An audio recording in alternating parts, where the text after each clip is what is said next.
Saya masih tidak terbayang gitu ya, Anies Baswedan diusung PDI Perjuangan pakai baju merah itu saya nggak terbayang.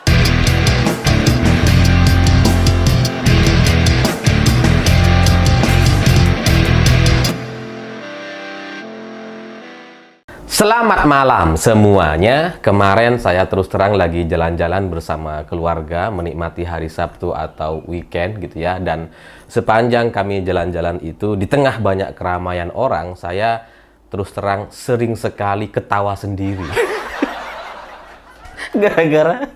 Gara-gara baca berita bahwa Anies Baswedan akan bergabung dengan PDI Perjuangan.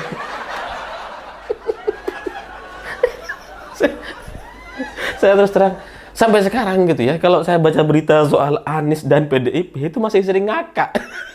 Kok bisa ya? Kok bisa? Jadi karena nggak terbayang gitu, dan kemudian di tengah-tengah perjalanan itu saya jadi merenung gitu ya. Jangan-jangan ini yang dimaksud oleh Pak Prabowo, yaitu politik riang gembira.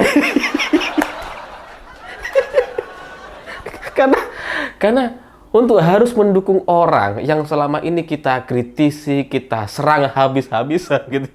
Tiba-tiba sekarang harus kita dukung. Itu terus terang lucu sekali. Saya nggak membayangkan kalau Anies tiba-tiba pakai baju merah. Itu gimana? Tapi dalam politik gitu ya, dari sejarah Anies Baswedan dan kemudian Pak Jokowi dan orang-orang lain di politik, memang setiap orang itu bisa berubah gitu. Seperti Pak Jokowi misalkan, yang sangat-sangat saya idolakan, sangat-sangat saya dukung selama bertahun-tahun, tiba-tiba di akhir-akhir masa jabatannya ternyata menunjukkan sifat aslinya, di mana ya ingin memberikan posisi kepada semua anak-anaknya, sehingga kerakusan atau keinginan Pak Jokowi dan keluarganya ini kemudian ditentang oleh banyak orang, yang itu kemudian tergambar dalam demonstrasi kemarin terkait penolakan RUU Pilkada. Dan Anies Baswedan dalam perjalanan karir politiknya memang orang ini berpindah-pindah gitu ya. Dulu dia adalah juru bicara Pak Jokowi JK gitu, dan diusung sama PDI Perjuangan juga. dan kalau soal Anies dengan Ibu Mega, ya dua orang ini bisa dibilang bisa bertemu gitu, karena sebelumnya juga pernah bertemu gitu. Dan kemudian setelah dia jadi menteri di kabinet Pak Jokowi, kemudian dipecat atau digeser, lalu maju dari Gerindra, dari Prabowo, karena waktu itu Prabowo masih menjadi oposisi gitu ya, masih menjadi lawannya Pak Jokowi, dan dia jadi gubernur DKI Jakarta. Tapi kemudian selanjutnya dia jadi capres dan berlawanan dengan Prabowo Subianto gitu kan. Jadi orang ini memang sering berpindah-pindah, sehingga kalau sekarang kemudian dia mau pindah ke PDI Perjuangan, ya itulah Anies Baswedan gitu ya, suka berpindah-pindah. Tapi dari apa yang saya lihat dengan kedatangan Anies ke kantor DPD PDI Perjuangan kemarin dan bertemu dengan Pak Aming gitu ya. Pak Aming ini kan kalian tahu kami pernah podcast bersama. Kalau kemudian dia kemarin ketawa bersama Anies Baswedan, mungkin seperti itulah perasaan dia gitu. Seperti perasaan saya yang kayak nggak habis pikir gitu kan. Orang yang kita serang-serang tiba-tiba ada di depan kita. Tapi kedatangan Anies ke DPD ini bagi saya ini adalah sebuah respon atas pernyataan Ibu Megawati sebelumnya, di mana Ibu Mega kan nanya gitu ya secara terbuka gitu. Emang bener tuh Pak Anies mau sama kita gitu ya. Mau nurut apa enggak gitu ya.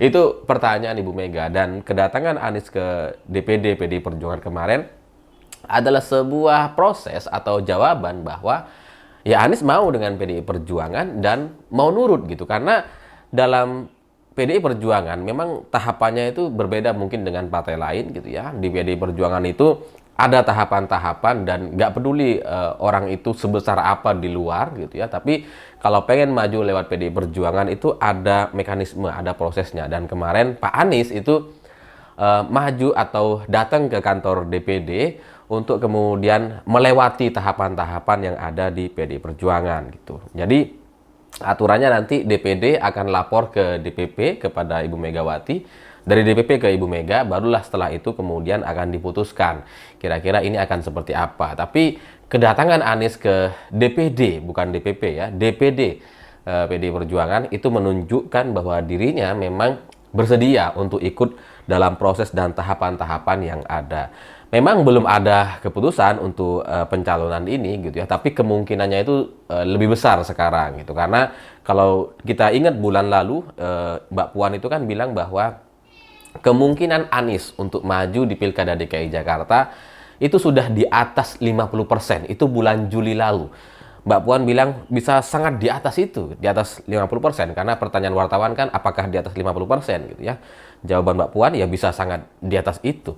Nah, kalau sekarang Anies sudah datang ke kantor DPD PDI Perjuangan, ya mungkin kemungkinannya sudah lebih besar, bisa 90% atau bahkan lebih dari itu. Tapi yang kemudian menjadi pertanyaan selanjutnya adalah apakah Anies Baswedan akan menjadi kader PDI Perjuangan? Karena PDI Perjuangan adalah partai kader yang selalu untuk mencalonkan kadernya sendiri. Sehingga kalau kemudian nanti Anies ini nggak jadi kader tapi kemudian diusung, ini kan meruntuhkan posisi PDI Perjuangan sebagai partai kader gitu ya. Nah ini kemudian jadi pertanyaan, apakah Anies mau jadi kader? Karena kalau kita ngelihat track record sebelumnya, Anies diusung Gerindra nggak jadi kader sebagai cagup gitu ya. Bahkan jadi capres sekalipun diusung sama Nasdem itu Anies nggak jadi kader juga gitu. Sehingga bahkan di tingkat capres Anies sudah berhasil maju tanpa masuk ke dalam partai itu, tanpa menjadi salah satu kader partai. Nah, kalau sekarang di Pilkada 2024 Anies pada akhirnya masuk ke PDI Perjuangan, ini akan jadi sebuah rekor bagi dia gitu ya, karena sebelumnya sudah jadi cagup, capres, nggak jadi kader, ini kok jadi cagup lagi malah masuk jadi kader gitu ya. Nah, cuma risiko atau konsekuensi Anies menjadi kader PDI Perjuangan, maka dia harus tunduk kepada aturan-aturan yang ada di PDIP. Termasuk misalkan 2029 Anies tidak dimajukan misalkan gitu ya, tidak diusung atau tidak dicalonkan sebagai capres, ya dia harus terima. itu risiko atau konsekuensinya gitu. Tapi ya kalau dia tidak menjadi kader, maka dia bebas tuh. Bebas membangun komunikasi dengan partai-partai lain gitu ya, dan kemudian dia jadi tidak terikat gitu, sehingga ya dia benar-benar hanya jadi cagup, jadi gubernur sampai 2029, dan setelah itu dia ya bebas mau ngapain lagi gitu. Tapi kalau kita ngelihat dari pernyataan elit PDI Perjuangan, ada satu yang menarik yang mengatakan bahwa ya nggak perlulah itu terserah saja gitu ya. Karena bahkan yang jadi kader pun itu bisa berkhianat kok.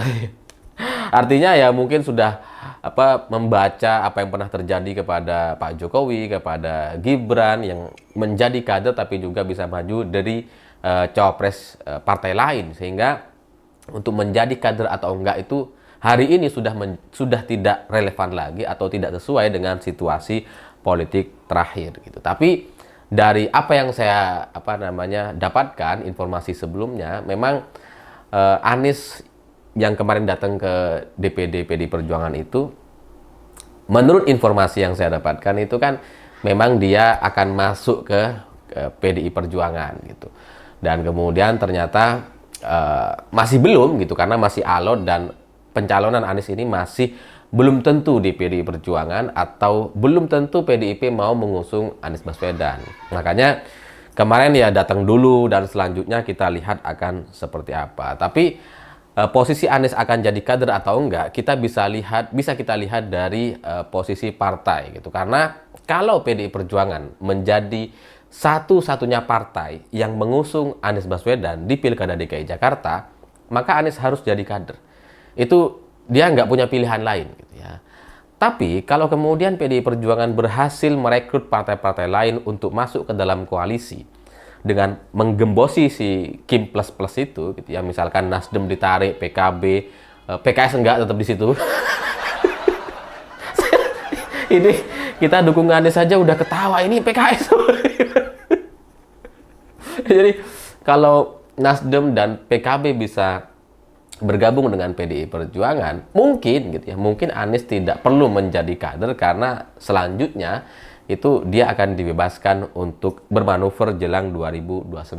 Tapi kalau Anies tidak mendapatkan dukungan dari partai lain dan hanya dari PDI Perjuangan, maka Anies pasti masuk ke PDI Perjuangan gitu. Karena ya resikonya kalau dia tidak menjadi kader, dia jadi tidak bisa memainkan dari jalur partai, tidak bisa berkomunikasi dengan partai-partai lain atas nama kader partai, atas nama bagian dari partai gitu.